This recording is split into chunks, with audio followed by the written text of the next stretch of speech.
kalimutan muna natin yung mga nangyari, mga mistakes nung nakalaban nila itong Dominican Republic. Pagkos sila ay mag-focus dito sa Angola. Of course, with the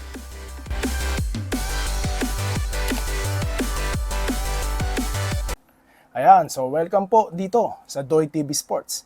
At ang ating pag-uusapan, of course, ang laban po mamaya between Angola at Gilas Pilipinas. Ayan, bali mabidisan lang po ito, no? Para po himayin at pag-usapan, yung mga gagawin or adjustment ng Gilas para po makuha yung unang panalo.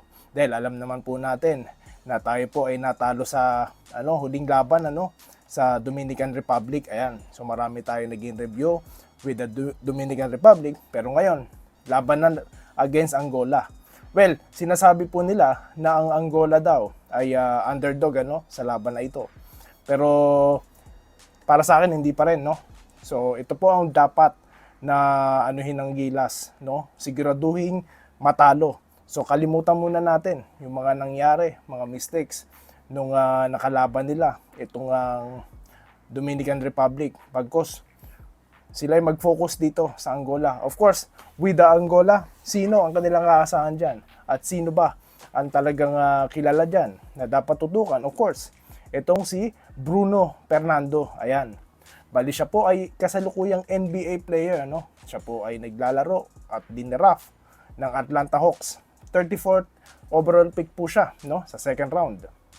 Kaya talagang hindi rin basta-basta ito. At nakita naman nung naglaro siya against sa unang laban nila with Italy, di ba?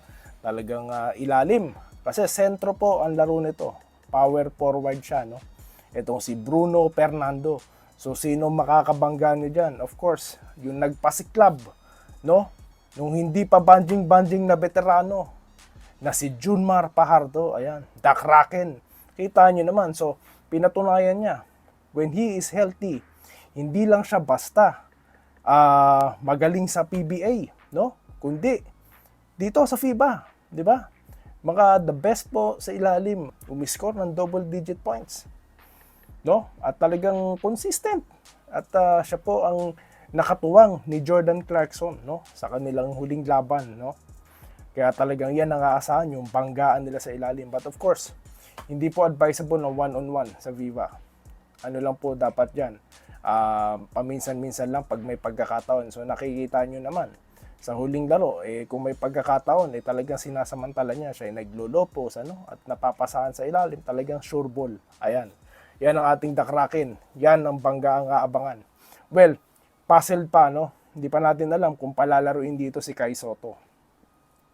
At yung adjustments na gagawin nito ni Chat Reyes. Well, may 4 na points po tayong pinuna, sa unang laban nila against sa Angola. Angola tuloy. Sa Dominican Republic. Bali kung gusto niyo panoorin sa katatapos lang pong content natin dito sa Doy TV Sports. 4 po yan. Well, kung i-correct po ng Gilas yan against Angola, well, sure ball na to. Tayo mananalo, Tayo mananalo. At yun ang aking prediction, Dahil of course, kung nung unang laro, yung nagbo-ball pressure ang kalaban, so anticipated na dapat natin yan. So dapat meron talaga tayong ball carrier. Sino yung mga nag-hustle play? Sila Kiefer Rabena, si Renza Bando, sana palaruin na sila, ng buong laro. Kung maganda ang kanila lalaruin, di ba? Why not? Di ba? Given na si Jordan Clarkson. So, kailangan natin ng alternative scorer din. Dahil basa na. Sigurado, tatauhan to si Jordan Clarkson. Diba? Baka nga i-team, pa nila yan? Team defense pa nila yan. Mahirapan pa tayo. So, dapat meron tayong secondary source of offense, or score. At sana masilayan na natin itong si AJ Perez, CJ Perez rather. Para syempre scorer sa sa PBA yan di ba? At of course itong si Thompson, ayan, si Scotty Thompson na PBA MVP. Nakita naman natin na talagang gumagawa din ng paraan ito, para umiscore. At gayon din itong creativity ni Jordan Clarkson. Ayan. Yan yung mga abangan, no? Mga inano natin, mga randomly inisa-isa natin.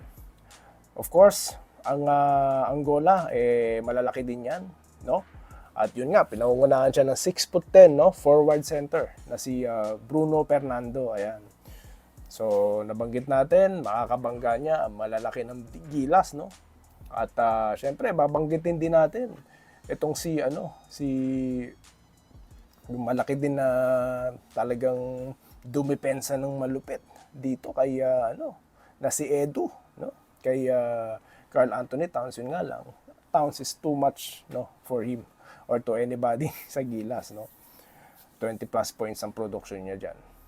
So, yun yung mga bagay, no, na dapat nating gawin. Yung turnovers, ayan, ang iingatan natin, turnovers, no? Tapos i-maximize natin yung opportunity to score kasi sayang yung depensa, no?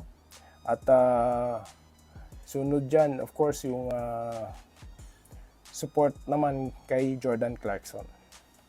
So, ako, pakiramdam ko, panalo tayo dito, no? So, ano lang talaga, correct lang yung previous na na mga pagkakamali dyan, yung turnovers, i-limit lang at talagang sabayan pa ng tawag dito, ng momentum, no? Kasi may mga 3 points sila dyan na hindi pumasok.